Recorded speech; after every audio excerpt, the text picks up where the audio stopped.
Alright, so isang magandang umaga pong muli sa ating lahat at tayo po ay nandirito sa Malabon Fish Market para sa ating i-update na kanilang mga latagan. So sa mga nagtatanong kung anong lugar po ito ay 39 Estrella Street, Malabon, Metro Manila, itong kahabaan po ng Malabon Fish Market. So samahan niyo pong muli si Boss Lando Explorer. So tara, let's go!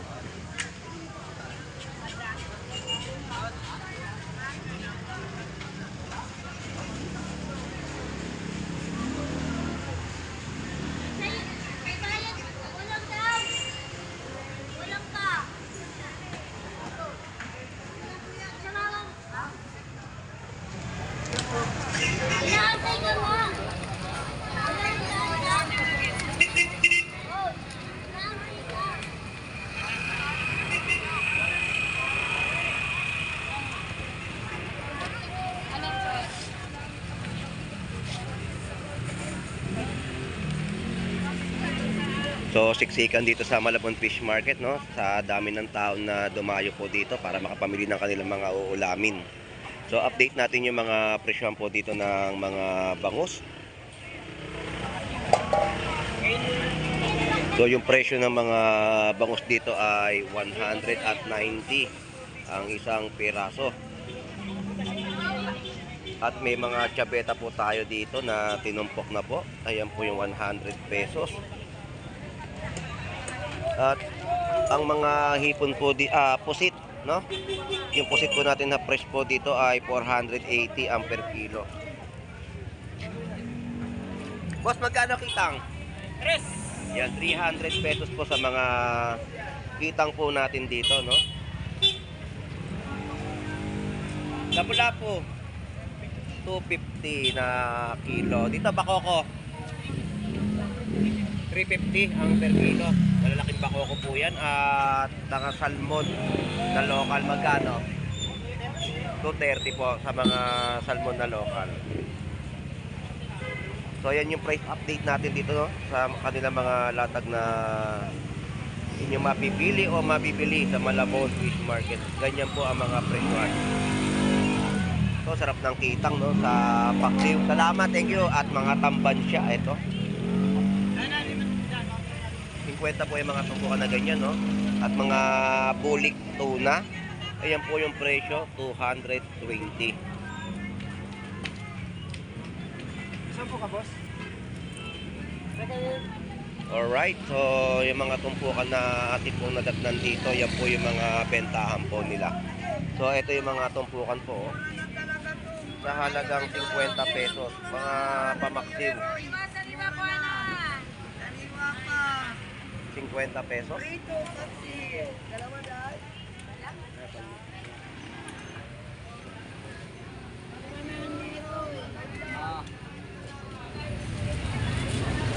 Ate, kaya, ano bang? Ito. Nakabili ako balikat sa'yo. Mga sapsap. Nakabili na na. Yung mga lapad, no? At mga pusit ni nanay dito ay 100 pesos na tumpok. Good morning, nanay. Good morning po. Shout out po. Ayan po yung mga tumpukan po, 100 pesos. At 400 pesos, no? Pero pang stock yan si nanay, no? Sarap na mga pusit, no? Yan po yung presyo, 100 pesos tumpok.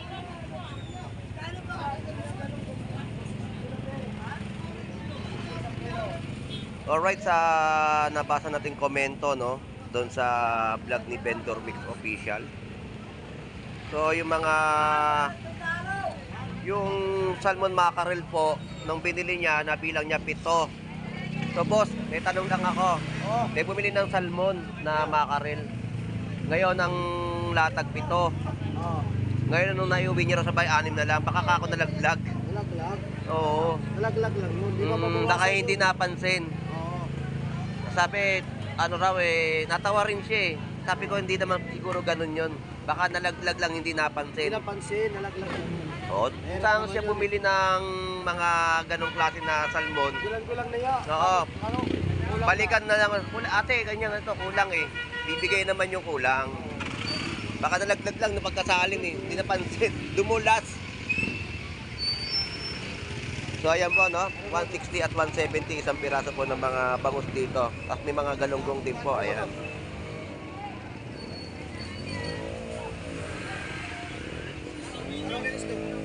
Boss, salamat ha. Thank you. At dito po yung mga tumpukan po, no, ng mga espada po natin. Ayan po ay 100 pesos na tumpok.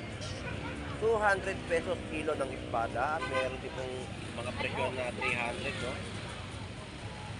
Yan ang mga presyon ng espada po rito sa Malabon. At sa Laybatang po natin ay 200 pesos na mga kilo.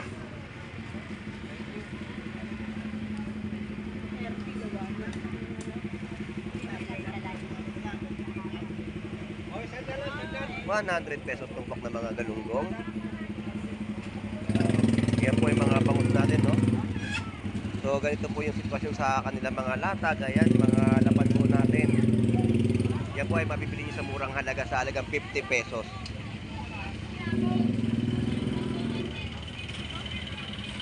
Yan naman po yung mga bangus. So, maganda yung laman po ng ating gulyasan, no? Sige, vlog mo pare. Ayan, 280, no? Ang ganda ng laman ng gulyasan. Laman po ay 280 ang kilo. 200 po ba? Sa buuan, 200. Ayun, 200. Ngayon lang ulit kita nakita. Mukhang nagbakasyon ka. Siya lang po nagtitinda po. Oo nga eh. Paano ba? Ayan, no? 280 at sa buuan ay 200 pesos. Salamat! At yung mga papakol po natin doon ay 120, no, na mga per kilo. So, ang daming mga kababayan natin ang dumayo dito sa Malabon Fish Market. So, nandito na tayo kila Kabugris, no? Magkano tumpukan, Renz? 100 at tilapia? Ayan, no, 100 pesos na tumpok. Ayan, 50 pesos naman po rito. Tunsoy o lapad na inyo po mabibili.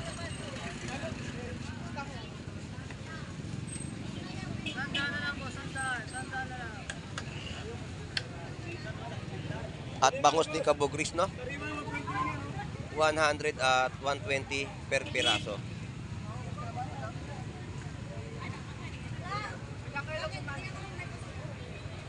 Bakit bebenta mo? Ah, 50 lang yan kuya. 220 lang kilo yan.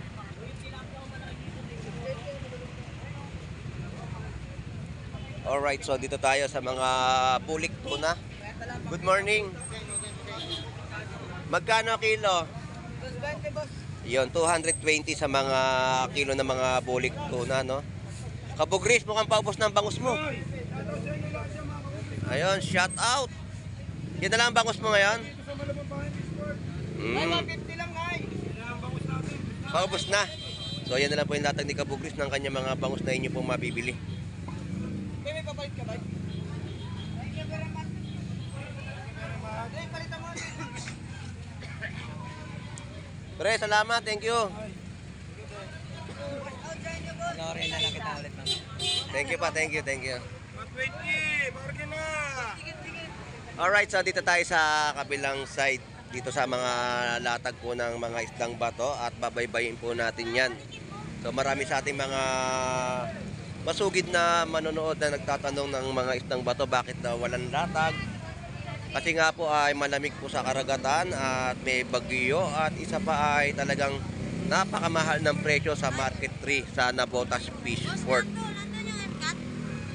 Hindi ko napansin. Hindi ko napansin sa taas eh. Pagbaba ko rito parang wala eh. Ah, wala. Wala na, umalis na daw. So yun nga po yung mga masasabi ko sa inyo dahil nga ang mga isdang bato ay talagang naman, tsaka napakalamig talaga ng panahon ngayon, no? So ito, yung latag po dito, ayan. Mga tulingan. Bangus, no? Shout out Jumong. Good morning. Nanay Noemi, shout out po. Ayan, minom na kayo ng gamot. Yan po yung papakol, oh. 120 po. Walang bonus na bangus po, no? Eh, dito, Nanay Noemi, magkano? 200 lang. Ayan, 200 pesos po na kilo. Ito, ang ganda, oh. Laki ng bangus, oh. Naubos na yung boneless eh. Yan ay masarap sa sinigang. Yung ganyang kalalaki. O kaya tocho nyo po. Yung ganyang kalaking bangus. Masarap ang lasa yan. Saka maraming hiwa na magagawa po dyan sa ganitong kalaking bangus. Oh. Mahigit po yung 1 kilo. Oo. Yung ganyang kalaki. Sais. Mga nagpas ng 1.5. Bali yan isang kalahati po. No? Nanay Noemi, salamat po. Thank you. Shout out po. Good morning. At dito tayo sa mga latagan ng isdang bato. Shout out sa'yo, Pogi. Ayun, shout out sa'yo, Pogi. Mga dorado po natin dito na latagan ni Boss Aris. Ayan. So, iiwas tayo tatalsikan ng ano niya. Ayun nga, tinalsikan mo na nga ako. Papasok pa naman ako. Okay, yan po, lapo-lapo, no?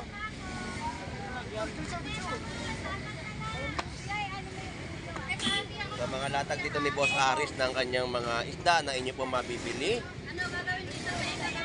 130 po sa mga turahan. Labayita, bangus 200 ang kilo. At meron din po nila mga isdang pagi, no? Pagi.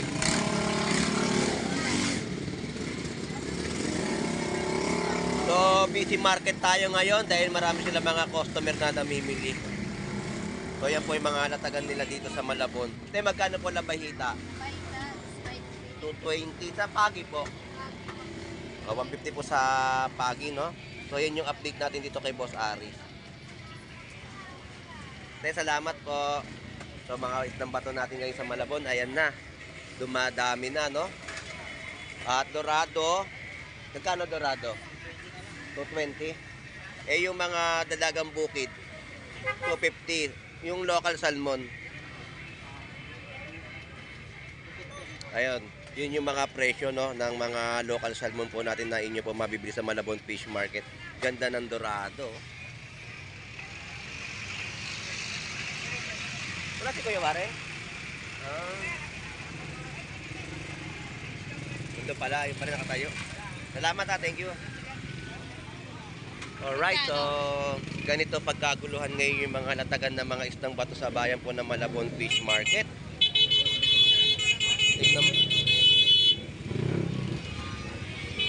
So ayan po yung haba po ng mga mamimili po natin sa Malabon Fish Market, no?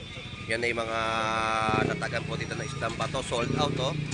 Ubos po yung mga paninda rito sa latag ni Pare Rodi. Mga dorado rin po rito. Yan ang mga latag po rito, no? So, sa gitna ay ubos na yung latagan. So, ayan. Ayan ang mga kababayan po natin tumatangkilik ng mga isdang bato na inyo po mabibili sa bayan po ng Malabon Fish Market. So, dito naman tayo sa latag ni Paring Ben.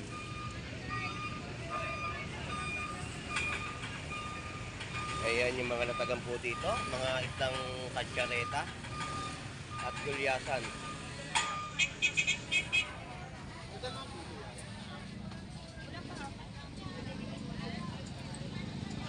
Grabe yung mga latagan po dito, no, na inyo po mabibili, oh.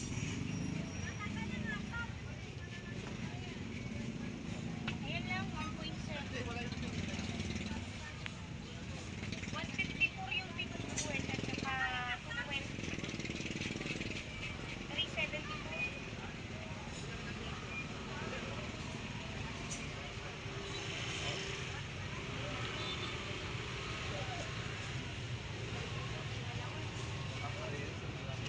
Magkano kilo, Te Beverly? Sa mga katsareta? 240. At 220 sa mga gulyasan. Yun po yung mga presyo. Good morning po, good morning. So, ayan yung mga presyoan, no? Yan yung mga latag ni Ate Beverly dito sa Malabon Fish Market.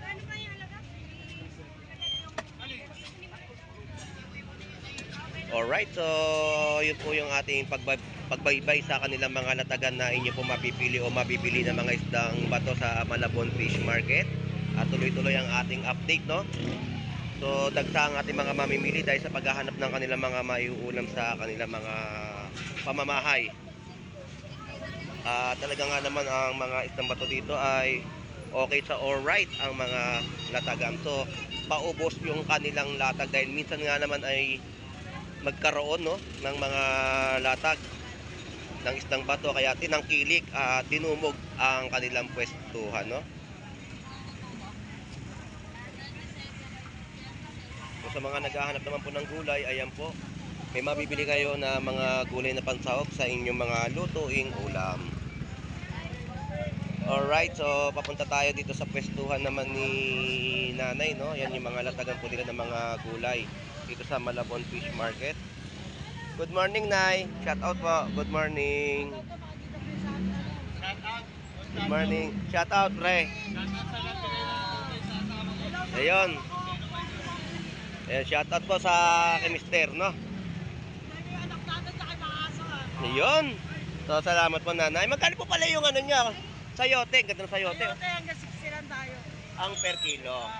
Papaya. Papaya, 50 kilo. 50 po kilo, no? Yan po yung mga masasarap na isahog sa lutuing tinola.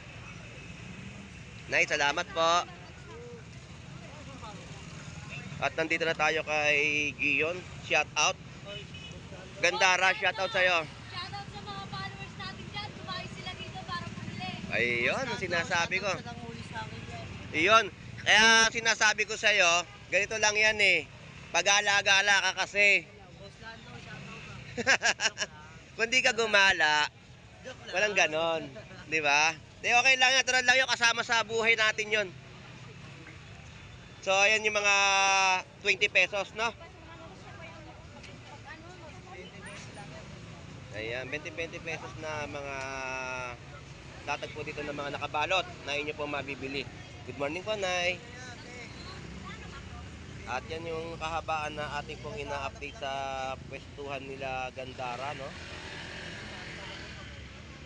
So, magkano repolyo?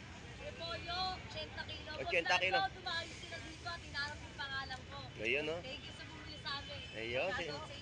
panalo talaga. Pagka talagang naibablog mo talaga isang gulayan, eh, nakikilala yung mga vendor po natin dito, no? Agaya ni Gandara at tinayo pa siya rito ng ating mga kababayan.